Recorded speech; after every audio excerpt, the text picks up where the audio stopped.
Students, in the last lesson, we have seen the causes and consequences of the two world wars.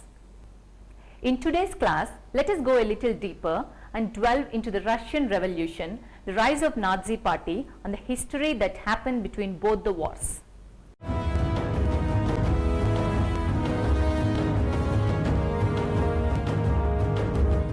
Tsarist Russia has a huge landmass that was spread across two continents of Europe and Asia, and it was a Euro-Asian power. The term Tsarist characterizes absolute dictatorship.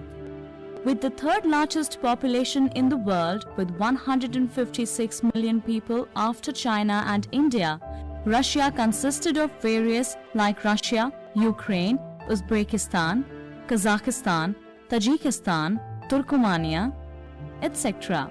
The people mainly dependent on agriculture for livelihood, while the feudal lords had control over the lands.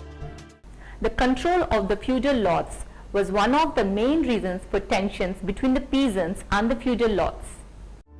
Tsar Nicholas II ruled the Empire of Russia in the autocratic way with the help of the army and bureaucracy. But Russia suffered very much due to the World War. Although Russia had the largest army in the world before the World War I, Russia lost 2 million soldiers by 1917 during the war. In addition to the lives lost, there was shortage of food in the cities as the food was diverted to the war fields. On March 8, 1917, nearly 10,000 women undertook a procession in St. Petersburg demanding for peace and bread. This procession was joined by workers. Tsar Nicholas II ordered the army to suppress the procession, which even included firing. But what happened was the soldiers also joined the procession. The situation worsened within 2 days so much that the Tsar gave up his power and the non-aristocratic Russians formed a provisional government. Students, this came to be known as the Russian Revolution of 1917 or the March Revolution. In October the same year, a bigger revolution took place. The liberals and the autocrats who ruled Russia after the Tsar gave up his power made a decision to continue the war so that they can preserve the honor of their fatherland. Students, one interesting point here is that the Russia followed a Julian calendar until February 1st, 1918. It later changed the Gregorian calendar, which is followed everywhere today. As the Georgian dates are 13 days ahead of the Julian calendar, it can be seen that the February Revolution, as it is actually called, took place on 12th March and the October Revolution took place on 7th November. So, now let us get back to our lesson. The common people were not interested in the war as a result of the economic shortages and the military reverses. As a result, the people began to organize themselves into councils which were called Soviets. The Soviets of the soldiers, industrial workers and the people in rural areas served as the medium for the expression of power of the common people in the country. This was guided by a Russian communist group called the Bolsheviks, who were led by Vladimir Lenin. As the Bolsheviks took up the demands for immediate and unconditional peace, nationalization of all land and its redistribution and control over prices and nationalization of all factories and banks, they were successful in winning the confidence of the Soviets, which were the councils of peasants, workers and soldiers. During October-November 1917, the Soviets led by the Bolsheviks took over the provisional government. The Bolsheviks took all the measures to end the war and redistributed the land to the peasants. Complete peace could not be returned to Russia as a civil war began under the leadership of white armies of Russian monarchists and anti-communist soldiers with the help from Britain, France, USA and Japan. All the powers were defeated by the year 1920. Gradually, most of the former nations of the Tsar Empire agreed to join the Union of Soviet Socialist Republics or USSR, set up in 1925 by the Soviet government of Russia. The Bolsheviks then announced the end of the Russian Empire and allowed for various nations to become independent. The USSR tried to build a society which was industrialized and modern, and also which did not have inequality or exclusion of people either on the basis of birth, gender or language, etc. Children, let us now look at a detailed timeline of the events that happened between 1850s and 1929.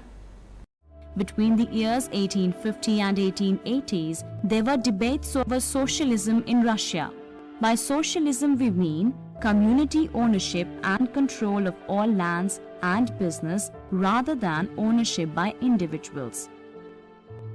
In 1898, the Russian Social Democratic Workers' Party was formed. In 1905, the Bloody Sunday took place, the Sunday on which the protesters who were on their way to meet Tsar Nicholas II were fired by the soldiers. On the 2nd March 1917, the Tsar was abdicated, while on 24th October 1917, the Bolshevik uprising took place in Petrograd. Between 1918 and 1920, the civil war took place in Russia between Bolsheviks and anti-Bolsheviks. In 1919, the Comintern was formed, while in 1929, the collectivization began, in which individual land and labor was consolidated into collective farms. Students, we have seen how the Bolsheviks established their rule in Russia. Now, let us see the rise of Stalin in Russia and his impact.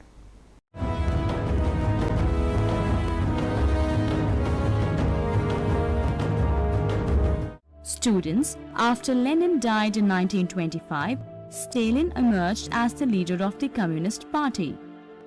In the next few years, Stalin launched absolute control and brought all the opposition to an end.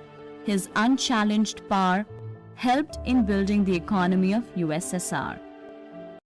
The program of economic development was begun by USSR through the introduction of 5-year plans in 1928. This included a twin policy of rapid industrialization and collectivization of agriculture. Under the leadership of Joseph Stalin, USSR tried to end the small peasant production by forcing all the small and large farmers to surrender their lands and join the collective farms. Students, the main idea was to shift from small-holding farming to large-scale farming so that new methodologies and techniques can be used. The collective farms simply meant farms were pooled in all the land in the village along with the tools, machines and animals. The farmers worked together and the produce was collectively divided among the various members of the farms. But many thousands of farmers, especially the large farmers, were against the idea of collective farms. As they resisted, they were imprisoned, deported and even had to face death. As a result, a severe famine struck during 1929 to 30, which led to the death of a large number of people in the country. Gradually, after a period of decline, agricultural production increased, which helped USSR. During the same time, industries were built at an unimaginable scale.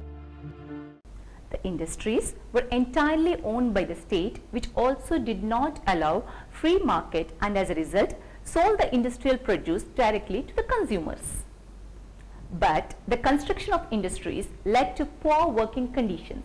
The construction of a steel plant in the city of Magnitogorsk was completed in 3 years. The workers lived a very difficult life. 550 blockages in the first year of the work itself was an evidence for the difficult situations the workers faced. The farmers had to go across the street in order to use the toilets in their quarters when the winters were at 40 degrees below. At the same time, extended schooling system was introduced, which was made available for factory workers and peasants so that they can enter universities. Creches were started in the factories for the children of the working women. In addition, cheap public health care was provided to the people. Modern living quarters were also built for the people. The effect of all this was not even as the resources of the government was limited. Gradually, USSR was able to achieve full employment for all the people, which also improved their standard of living. Literacy and primary education was universalized. It is exactly during this period that the Western world began to face the Great Depression, in which the factories were closed down and millions of workers lost their jobs. Thousands of peasants could not get good prices for their produce as the prices rapidly declined due to shutting down of factories.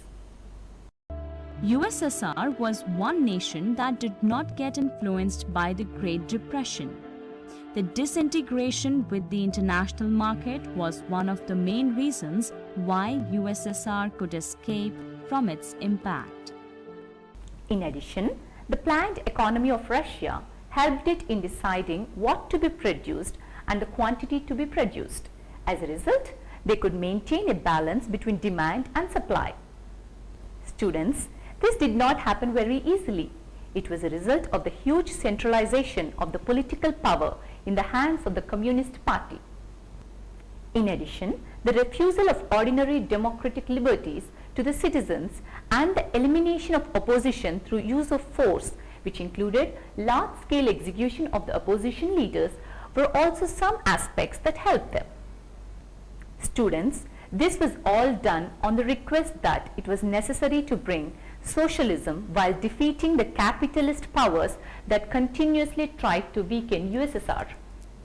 The USSR experience inspired people across the world, especially those who believed in the ideals of equality and national liberation.